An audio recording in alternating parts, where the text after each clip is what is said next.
So today we're going to be using the gridding method. We should have our piece of paper out as well as our Procreate file. So both of these are here for me. If you haven't already, I recommend that you use the same grid on the paper and make sure that it's facing the same way. So my portrait is going to be vertical, has 3 boxes going across, same thing is going to be on my paper.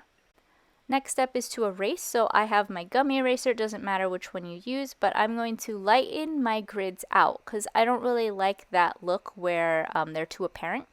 But I want this to be subtle. Some people don't mind when the grid is showing, some people really don't want it to show, so for me personally it doesn't matter as long as they're not crazy dark.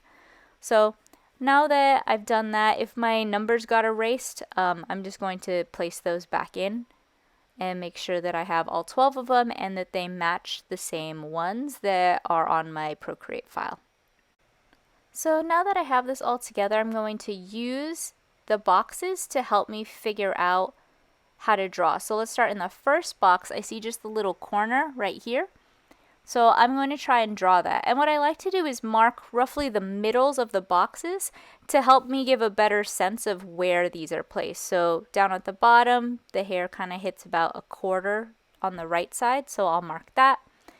About halfway going vertically on the top right side, and that's it. So I'm really taking this one square at a time. If I go to the second box, notice the hair goes all the way to the top, then it kind of bumps down and goes into my third box. So I'm really using these lines kind of as a map. Now on my Procreate, you can see that I have an outlined version only. So I did this by taking my Procreate and making these outlines. And if I study these, that's actually a lot simpler for my eye. So in that third box, I can see there's a curved line going from the top to the bottom. I'll still mark in like roughly where they hit on those lines.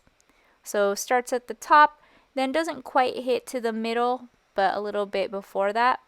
And that's just that curve going down. Let's get the other part. There's just a little triangle in the third box. It's gonna go up into my second, kind of create that hairline. And then I'll go on the other side. So this is in the second box, it goes down and around. So whatever you're seeing in each box you want to copy, and by having this outline layer, it kind of simplifies my photo so I can just focus on the lines and I don't get so confused by things. So if you want to make something like that, that's great. If you don't feel like you need it, then I would suggest trying it anyways, just as a backup. Then you can do things like more facial features or details. You can really decide what you want to do. If I want to finish out the second box, then I'm going to go and do those facial features that I see in there. So like there's eyebrows, so I want to try and draw those, as well as the eyes. Now, here what you see me doing is I'm going and creating an X in the box. Now I'm going to do that in Procreate. Those give me some additional lines that I don't need to measure necessarily. Those will be the same no matter what. So I'll do the same thing on my paper. I put on this X. And again, those are like additional guidelines that I can look at. So I can see where does this eyebrow hit on this X that I've made through this box.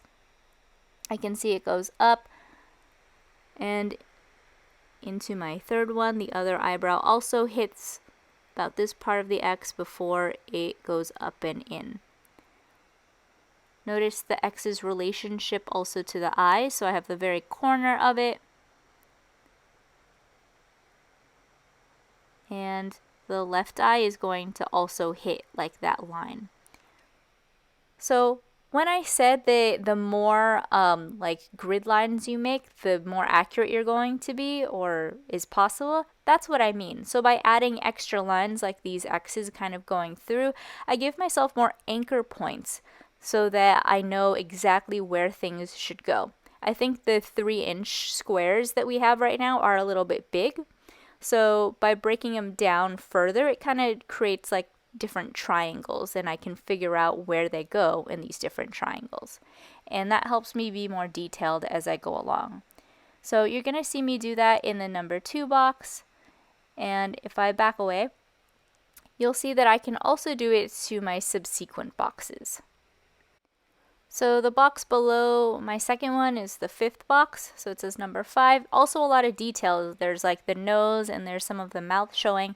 So I also think it's a good idea for me to mark out that X. Eventually I'll erase it, so I'll erase the top one first, and then I can move on to the 5th box now that I've gotten the second one's proportions. So in Procreate, I'm overlaying with another X. Make sure that you get the corners exactly. So you want to drag that to the corner, hold it to straighten it out. Do the same on the other side. And again, that really breaks up this very detailed part of the face into smaller triangles that I can deal with. So I can do that on my piece of paper as well. Alright, so here's the X in the 5th box, and that will help me break down all the details that I'm seeing, like the nose and the mouth, all that complicated stuff. I'm going to put in the cheek, so I can kind of put in the rest of the face. Some of it's going in that 4th box. And really that 4th box doesn't have too much, so I can finish adding all the lines that I see in there. I don't necessarily think I need to draw an X again, especially because hair is so organic. So I can be a little bit looser with those areas, but in the actual face itself, that's where I want to be very, very particular. So now that I have this, I'm going to go start to do my nose, and using the old things that we learned about proportions and how the face is structured is going to help you with how we approach drawing this. So I'm going to, draw in that center point, get in the wings of the nose, and draw in my nostrils. So I'm making sure that I line that up to the actual facial features themselves. So I'm comparing that to the eyes, now that I have that to anchor, making sure I have all of those different anatomical parts. I'm going to do the same for when I do the mouth, so I will go in and I'll really use that X to help me place that. I'll look at the distance between the nose and the mouth. And as I start to draw that, make sure it's crossing over those X's, using my eyes to help me place. So all of these different clues about the context are going to tell me where to draw these. So you want as many anchors as possible, both facial features and these extra lines. So I'm drawing the outer part of the mouth first. I'll get in the teeth a little bit later. And I'm going to make sure the shape looks good and kind of skip around, so I'm going to do some of the hair bits now. So I'll just work to kind of frame the face a little bit, get those details in the hair that I didn't do the left side, do some of the right side. And then I can go in and get those gums, so remember I don't want to outline my teeth. All of those tips from proportions before are very important. So I get those based on the drawing that I have. And then once again, let's, skip going around. Now that I'm mostly done my 5th box, I can deal with the other ones. Alright, so I'm going really fast here, just kind of showing how organic I am in the hair, finishing out all of these kind of more meticulous parts, getting in the shoulders, double checking with my photo. Let's finish out this side. Also a little bit of detail, but we'll shade later. And then here is my completed line drawing. So now it is time for us to focus on shading.